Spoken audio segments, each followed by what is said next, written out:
Silakan duduk Bapak Ibu yang dikasih Tuhan. Shalom. Shalom semuanya, selamat pagi.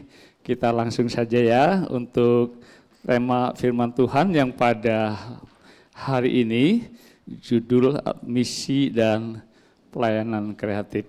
Firman ini diambil dari Markus, Injil Markus pasal 2 ayat 1 sampai 12 dan saya akan terlebih dahulu bacakan buat kita semuanya. Judul perikopnya, orang lumpuh disembuhkan. Kemudian sesudah lewat beberapa hari, waktu Yesus datang lagi ke Kapernaum, tersiarlah kabar bahwa ia ada di rumah. Maka datanglah orang-orang berkerumun sehingga tidak ada lagi tempat, bahkan di muka bumi, di muka pintu pun tidak, sementara ia memberitakan firman kepada mereka. Ada orang datang membawa kepadanya seorang lumpuh digotong oleh 4 orang. Tetapi mereka tidak dapat membawanya kepadanya karena orang banyak itu. Lalu mereka membuka atap yang di atasnya. Sesudah terbuka mereka menurunkan tilam. Tempat orang lumpuh itu terbaring. Ketika Yesus melihat iman mereka, berkatalah ia kepada orang-orang lumpuh itu, "Hai anakku, dosamu sudah diampuni." Tetapi di situ ada juga duduk beberapa ahli Taurat. Mereka berpikir dalam hatinya, "Mengapa orang ini berkata begitu? Ia menghujat Allah. Siapa yang dapat mengampuni dosa selain daripada Allah sendiri?" Tetapi Yesus mengetahui dalam hatinya bahwa mereka berpikir demikian. Lalu ia berkata kepada mereka, "Mengapa kamu berpikir begitu dalam hatimu? Manakah lebih mudah mengatakan kepada orang lumpuh ini, dosamu sudah diampuni, atau mengatakan bangunlah, angkatlah tilammu dan berjalan? Tetapi supaya kamu tahu bahwa di dunia ini anak manusia berkuasa mengampuni dosa." Berkatalah ia kepada orang lumpuh itu, "Kepadamu ku katakan, bangunlah, angkatlah tempat tidurmu, dan pulanglah ke rumahmu." Dan orang itu pun bangun, segera mengangkat tempat tidurnya, dan pergi keluar di hadapan orang-orang itu, sehingga mereka semua takjub, lalu memuliakan Allah, katanya, "Yang begini belum pernah kita lihat." Bapak Ibu yang dikasihi Tuhan, tadi saya sudah sebutkan judulnya adalah misi dan pelayanan kreatif. Apakah itu misi? Minggu kemarin Bapak Pendeta Purwanto sudah jelaskan tentang misi. Bapak Ibu yang dikasihi Tuhan, tentang pengertian misi pada umumnya orang itu berpikir kalau misi itu pergi dari rumahnya lalu ke tempat yang jauh, mungkin ke tempat yang terpencil, ke pedalaman yang seperti itu baru dikatakan misi. Betul?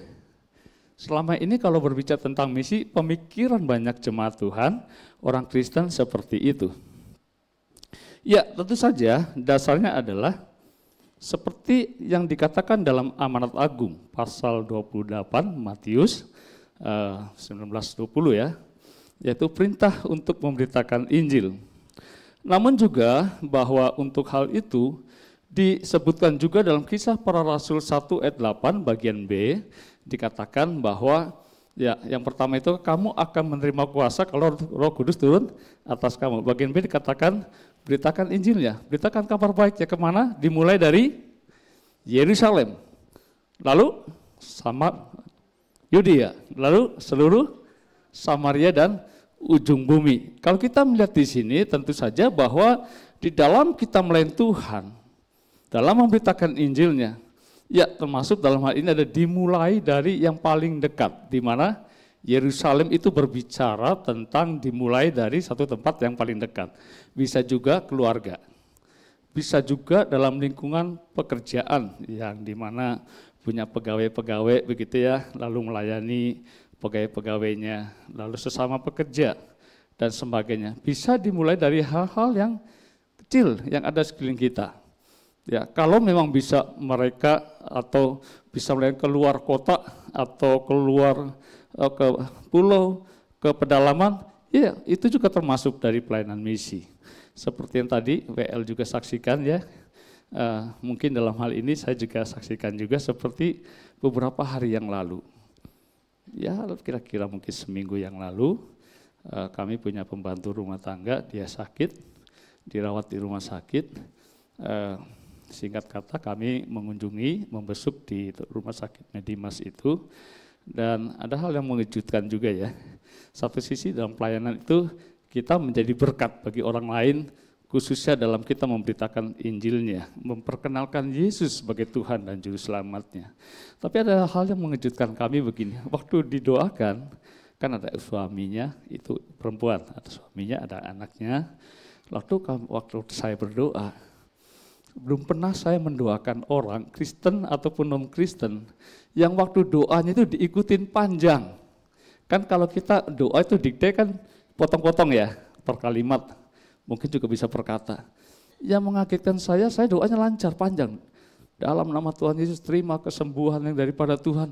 Lalu dia ikutin itu nggak ada jedahnya, seperti saya sedang berdoa. Dan buat saya yang pertama saya tahu bahwa pembantu saya ini bukan orang pendidikan tinggi, dan saya lihat juga bukan jenis orang yang akademik gitu ya, baca-baca buku, biasa dengan ngomong yang panjang dan lancar begitu.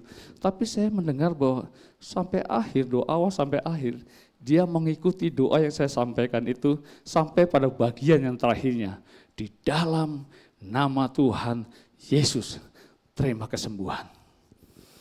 Jadi waktu tadi kesaksian, Bu Meme mengingatkan saya tentang itu, dan tentang hal menjadi judul misi dan pelayanan kreatif ini juga kita diingatkan bahwa memang hari-hari ini kalau kita semua meyakini seperti apa yang firman Tuhan katakan tentang tanda-tanda akhir zaman yang sudah semakin terasa terlihat, maka satu di antaranya adalah bahwa Injil diberitakan di berbagai tempat, amin, dan akan banyak orang-orang dimenangkan bagi Tuhan. Inilah waktunya pendungaian itu.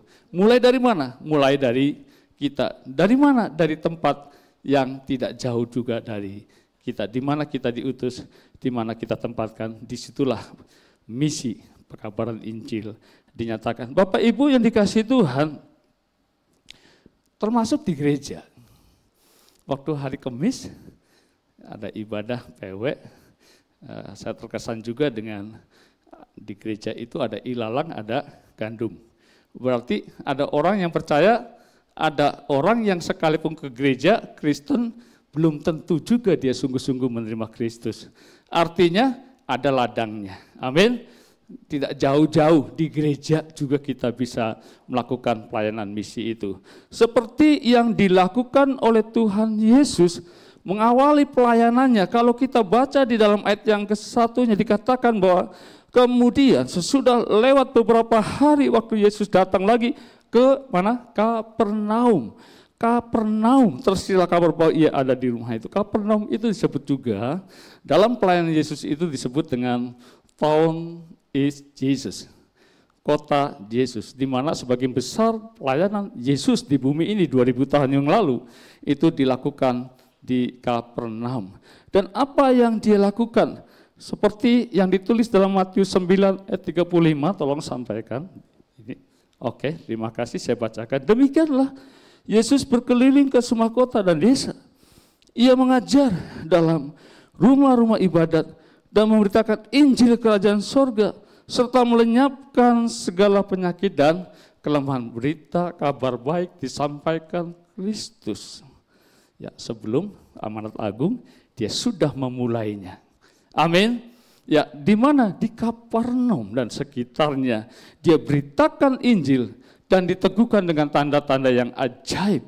Ada kesembuhan, ada mukjizat, ada perkara-perkara yang besar yang Tuhan kerjakan bagi umatnya khusus yang percaya kepadanya.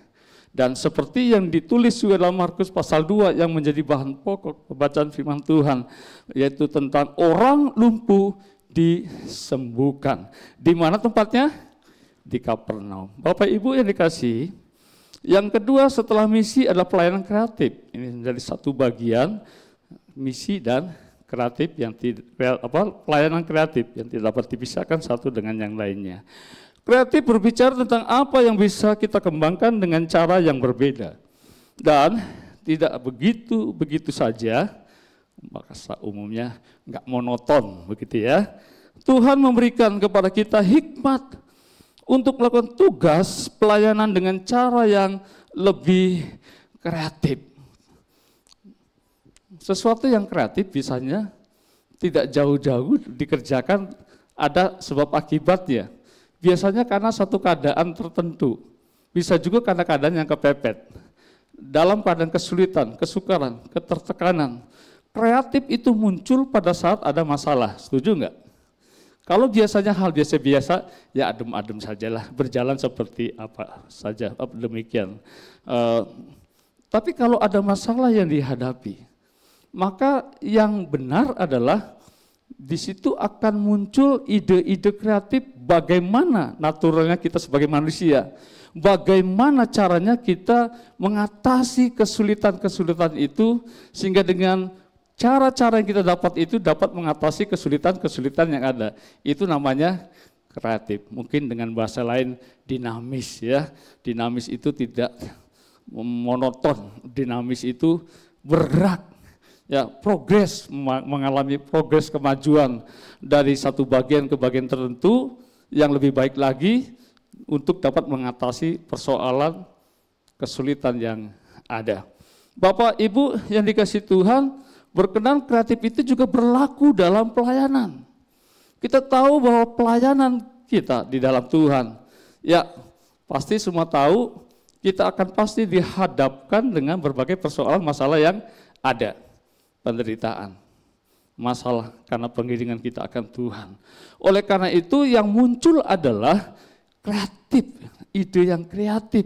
Yang dalam hal ini yang membedakannya tentang kreatif itu dalam dunia usaha pasti ada ya, dalam segala segi pasti ada. Tapi yang membedakannya ide-ide kreatif yang dinamis ini, yang tidak monoton ini, yang mengalami progres dari satu waktu, satu tempat ke tempat yang lain, satu bagian ke bagian yang lain adalah garis bawah dengan hikmat dan kekuatan yang daripada Tuhan.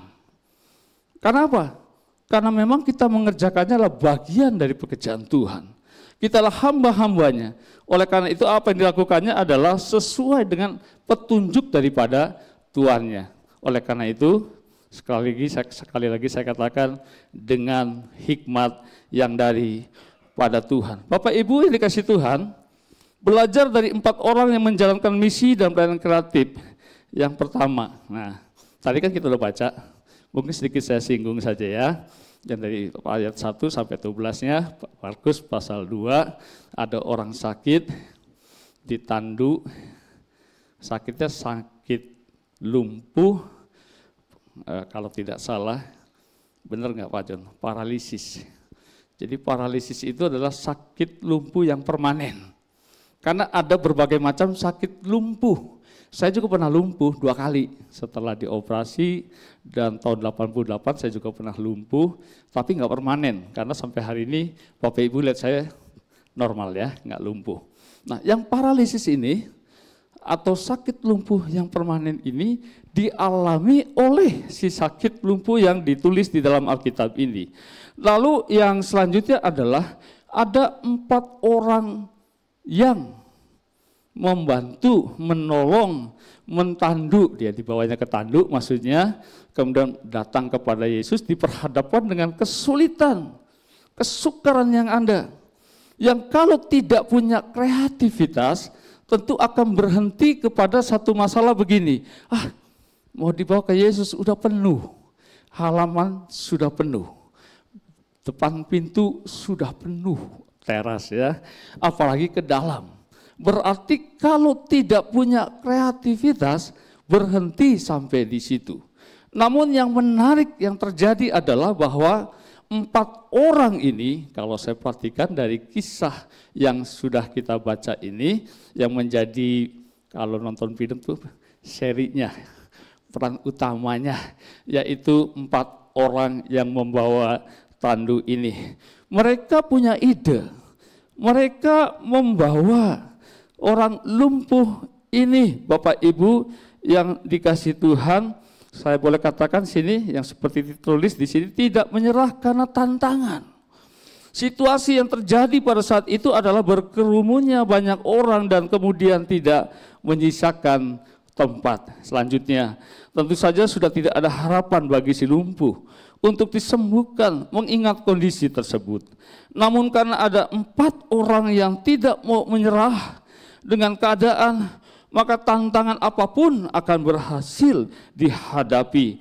Mereka menggotong si lumpuh untuk mendapat kesembuhan. Bapak Ibu yang dikasihi Tuhan, ada istilah yang mengatakan bahwa kemenangan itu adalah milik orang yang tekun, orang yang tangguh, orang tidak menyerah dengan tantangan yang dihadapinya. Amin. Apakah kita termasuk orang yang seperti itu? Mari kita melihat ya. Yang menarik dari 4 orang yang membawa tandu ini adalah, yang pertama, mereka memiliki iman kepada Yesus sebagai Tuhan dan penyembuh yang ajaib. Dalam Injil, kisah tentang orang lumpuh disebutkan, dikisahkan juga dalam Matius, juga dikisahkan dalam Lukas, tepatnya Matius 9 ayat 1 sampai 8 dan Lukas 5 ayat 17 sampai 26. Di sini kita dapat referensi karena di dalam Markus ini kan tidak disebutkan tentang, nanti akan saya bacakan ini ya. Ya, dan 3 Injil yang memuat tentang kisah lumpuh disembuhkan ini itu saling melengkapi. Dikatakan tentang 4 orang yang membawa tandu ini, dikatakan adalah kata Yesus di dalam ayat yang kedua. Tolong disampaikan di sini. Ada? Oke ya, ada di sini. Ya. Di ayat yang kedua dikatakan ketika Yesus melihat iman apa? Mereka itu jamak, lebih dari 1. Lalu dikatakan lagi dalam Lukas 5 ayat 20 hal yang sama dikatakan ketika Yesus melihat iman saya, bukan ya. Iman orang lumpuh juga enggak. Iman mereka lebih dari 1. Ada 4. Termasuk di dalamnya orang lumpuh enggak? Ayo jawab.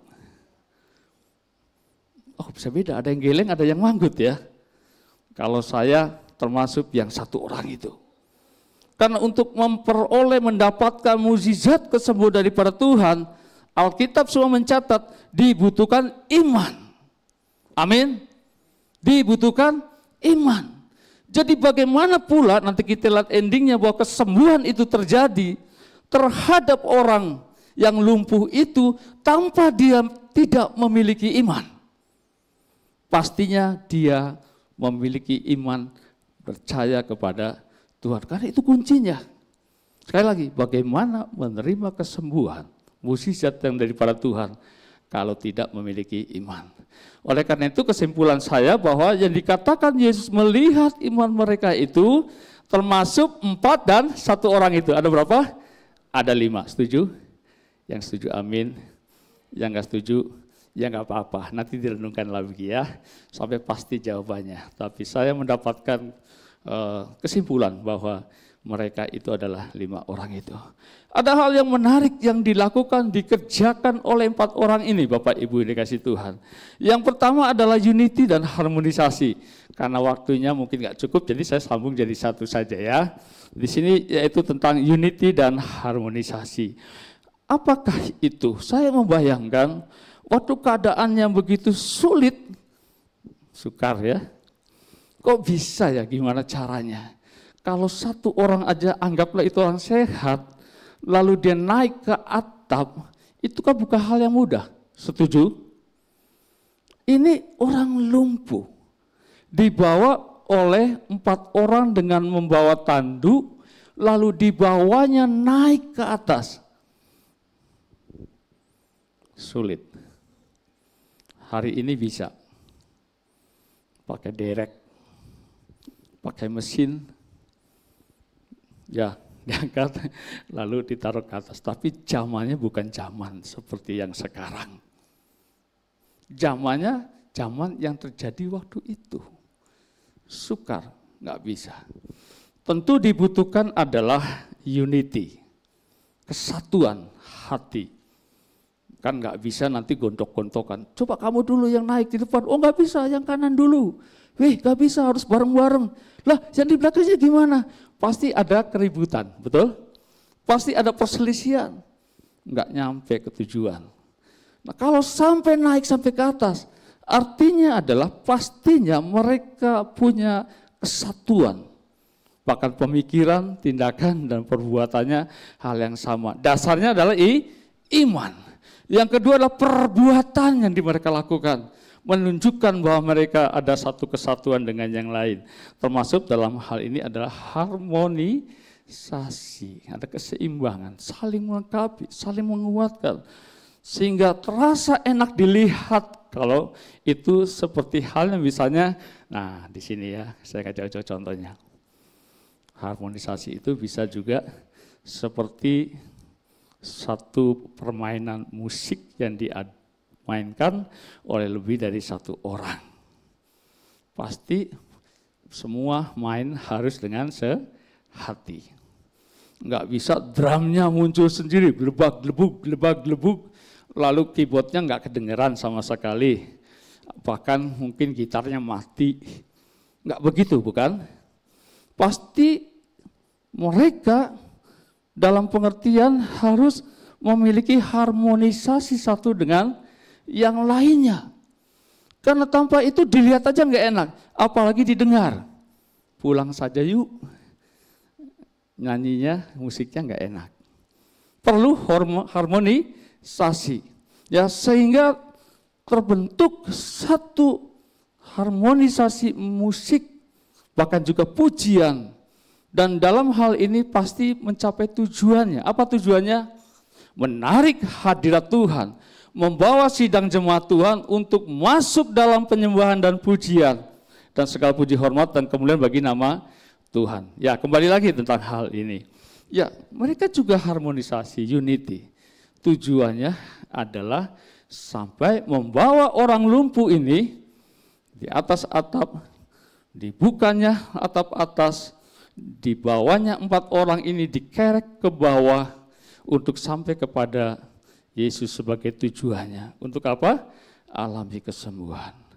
Dan kita melihat bahwa harmonisasi ini, unity ini dicatat di Alkitab yang dilakukan oleh 4 orang ini. Bahwa mereka bersama-sama satu dengan yang lainnya, bekerja sama dalam Kristus, dalam satu tujuan di dalam Kristus.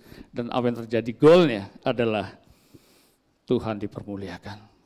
Orang menyaksikan, bukan saja orang sakit itu alami kesembuhan, mukjizatnya, tetapi saya percaya bahwa orang-orang di sekelilingnya pun melihat, menyaksikan akan kerjasama orang-orang yang 4 orang ini yang bawa orang lumpuh kepada Yesus. Bapak Ibu yang dikasihi Tuhan, saya kutip satu ayat untuk mendukung dalam apa yang tadi saya jelaskan. Di dalam Pengkhotbah pasal 4 ayat 12, saya ambil terjemahan dari TSI yang berkata, umpama dalam perkelahian, seorang diri saja akan mudah dikalahkan musuh. Tetapi kalau berdua, lebih mungkin mereka mampu bertahan. 3 orang akan lebih kuat lagi. Seperti 3 utas tali yang dijalin menjadi satu, akan sulit diputuskan. Bekerja yang baik satu dengan yang lainnya, dalam kesehatian, dalam kerjasama yang di dalamnya adalah satu tujuan, berkenan dengan ini, bagi kemuliaan Tuhan, maka itu akan menjadi lebih kuat daripada sendiri-sendiri. Amin. Karena kita diciptakan oleh Allah sebagai makhluk sosial yang kita juga tidak bisa melakukan banyak hal dengan dirinya sendiri saja. Kita butuh orang lain. Oleh karena itu gereja itu berbicara tentang persekutuan. Lebih daripada satu, perkumpulan orang-orang yang percaya di dalam Kristus. Oleh karena itu di dalamnya juga mengandung unsur apa? Kerja sama. Mengandung unsur apa? Saling menguatkan, saling dalam segala sesuatunya di dalam Tuhan. Bapak Ibu yang dikasihi Tuhan, pelajaran yang kedua yang dapat kita ambil dari 4 orang yang membawa kepada Tuhan untuk menerima mukjizat. Yang keduanya, tidak berhenti mencari cara pelayanan. Ternyata perjuangan 4 orang itu terhambat oleh kerumunan yang tidak memungkinkan mereka membawa si lumpuh di hadapan Yesus. Mungkin sekalian tadi sudah sebagian saya jelaskan. Yang mereka lakukan bukan menyerah, namun berusaha membuka atap dan menurunkan si lumpuh dengan telam. Bapak Ibu, dalam pelayanan kita bisa saja menghadapi tantangan atau seperti jalan yang tertutup. Tetapi bagi orang yang berhikmat dan kreatif, saya ulangi, tetapi bagi orang yang berhikmat dan kreatif, semua bisa diatasi dengan kebersamaan. Bapak Ibu yang dikasih Tuhan, tahu lampu pijar? Oh, tahu semua Pak, tanpa lampu pijar, bohlam kita nggak bisa ibadah gelap ya. Lagi rebuk, mati lampu, terganggu ya, WBI gelap begitu. Nah, betapa pentingnya lampu itu, lampu pijar. Tapi tahu nggak sejarahnya? Dia dibuat oleh seorang yang bernama Thomas Alva Edison Subandi. Bukan ya? Ada ketawa berarti masih ada dengar. Thomas Alva Edison, bukan Alva Edison Subandi, bukan ya? Edison. Bapak Ibu yang dikasih Tuhan, dia telah melakukan pencobaan untuk sampai bohlam itu menyala dan dinikmati sampai zaman ini. Itu dia harus 9.999. Itu yang saya dapat informasinya. Ya, karena ini ada juga simpang siur, ada yang bilang 1.000. Ya, saya ambil inilah yang banyaknya ya. Jadi satu kali lagi kemudian berhasil. Jadi dikatakan bahwa Thomas Alva Edison telah menyelesaikan percobaannya sehingga terciptanya lampu bohlam ini sebanyak 10.000 kali. Jadi saya di situ ada istilah try and error. Salah, coba lagi, salah, coba lagi. Karena namanya orang mencoba itu untuk mendapatkan sesuatu, itu hal yang lumrah ya, ngalami kegagalan. Anak kecil tahu, langsung jalan dan lari. Emang langsung jalan dan lari, kabur deh sama papanya ya. Bayi kok langsung jalan dan lari. Ada proses untuk dia sampai bisa lari, bisa berjalan. Nah, tapi di sini tentu saja adalah ada perjuangan. Ada yang harus dilakukan dalam mencapai yang dalam hal ini menghadapi persoalan tantangan rintangan yang ada. Bapak Ibu, ada satu contoh di dalam Perjanjian Lama, mungkin saya tidak bacakan semua, mungkin waktunya nggak cukup. Keluaran pasal 17, 8 sampai 13 itu berbicara atau kisah tentang kemenangan orang Israel melawan orang Amalek. Waktu saya renungkan ini, wah ini tetap menarik juga nih. Dalam Perjanjian Lama bisa dimasukkan ke dalam bagian khotbah pada siang hari ini. Apa yang terjadi waktu itu orang Israel berperang melawan Amalek. Dan apa yang terjadi juga orang Israel kalah. Lalu apa yang dilakukannya? Musa mengangkat tongkatnya. Waduh, lama-lama kecapean juga. Jadi waktu tongkatnya turun, kalah. Waktu naik lagi, menang. Gimana caranya? Oh, ternyata nggak bisa dilakukannya sendiri. Musa dibantu oleh Hur dan Harun, ada 3 orang ini, mengangkat tongkatnya bersama-sama. Dan apa yang terjadi? Karena kebersamaan itu, karena kesehatian itu, lalu mereka dengan tetap bertahan menopang tongkat itu terus di atas. Dan yang terjadi adalah kemenangan ada di pihak orang Israel. Jadi betapa pentingnya kebersamaan, kesatuan, kesehatian dalam pelayanan ini, Bapak Ibu. Amin. Tantangan boleh ada, masalah boleh ada. Tidak mungkin dalam sebuah persekutuan, dalam sebuah kesatuan, tidak terjadi gesekan satu dengan yang lain. Saya berani katakan nggak mungkin. Suami istri aja yang berdua, yang diawali didasari naturalnya ya, saling cinta, saling sayang. Sudah menikah, saya nggak percaya kalau dalam sepanjang perjalanan perkawinan tidak pernah ada masalah. Pasti ada gesekannya, setuju? Ada di sini suami istri yang tidak pernah mengalami persoalan satu dengan yang lainnya. Alkitab saja sudah memberikan sinyal. Besi menajamkan besi, manusia menajamkan manusia. Artinya hidup lebih daripada satu orang, ada potensi konflik itu terjadi. Karena perbedaan itu terjadi. Apalagi suami istri, laki dan perempuan. Betul. Kalau enggak itu misalnya persekutuan, ya ada laki perempuan pasti ada yang tua, ada yang muda, ada pendidikannya tinggi, ada pengetahuannya banyak, ada yang biasa-biasa saja. Kemudian blok menjadi satu. Ada yang imannya kuat, ada yang imannya biasa-biasa saja, bahkan mungkin belum menerima Kristus sekalipun ada dalam persekutuan itu. Lalu berjadi satu. Mungkinkah tidak ada persoalan dan masalah? Pasti ada, itu natural. Kalau saya boleh katakan kodratia, berkumpulnya satu, dua orang lebih, maka berbicara tentang konflik dan masalah pasti ada. Yang jadi masalahnya adalah waktu persoalan-persoalan yang ada, kembali kepada awal saya tadi sampaikan, adakah kreatif kita? Adakah dinamika kita? Adakah progres kita? Di mana menghadapi masalah itu dengan garis bawah hikmat yang dari pada Tuhan. Artinya juga tidak ada persoalan masalah, garis bawah lagi, di dalam Tuhan yang tidak ada solusinya. Setuju? Selalu akan jadi masalah. Oleh karena itu, kita tahu ciri orang yang bijak adalah orang yang dapat mengatasi masalah, bukan orang yang membuat masalah. Orang yang bijak itu adalah orang yang tahu cara menyelesaikan masalahnya. Karena udah sesuatu yang pasti, masalah itu ada. Dengan hikmat Tuhan, maka setiap masalah itu ada jalan keluarnya. Dan kita adalah orang-orang yang bijak. Selama kita berpegang teguh pada prinsip-prinsip kebenaran firman Tuhan, sehikmat yang daripada Tuhan itu yang akan menuntun kita menjadi pribadi yang dapat mengatasi persoalan tantangan apapun, baik pribadi, keluarga, di pekerjaan, dimanapun, termasuk dalam pelayanan kita di gereja kita khususnya. Amin Bapak Ibu yang dikasihi Tuhan.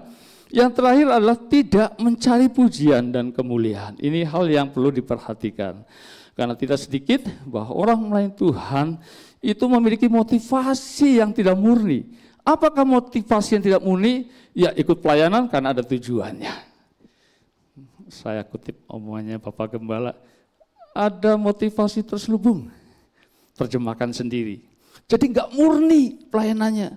Ada sesuatu dompleng atau mengambil bagian kemuliaan Tuhan yang seharusnya kita tahu bahwa melayani Tuhan, di mana kita adalah hamba-hambanya, maka tidak lain dan tidak bukan kita melakukan segala sesuatunya itu hanya bagi puji hormat dan kemuliaan bagi nama Tuhan.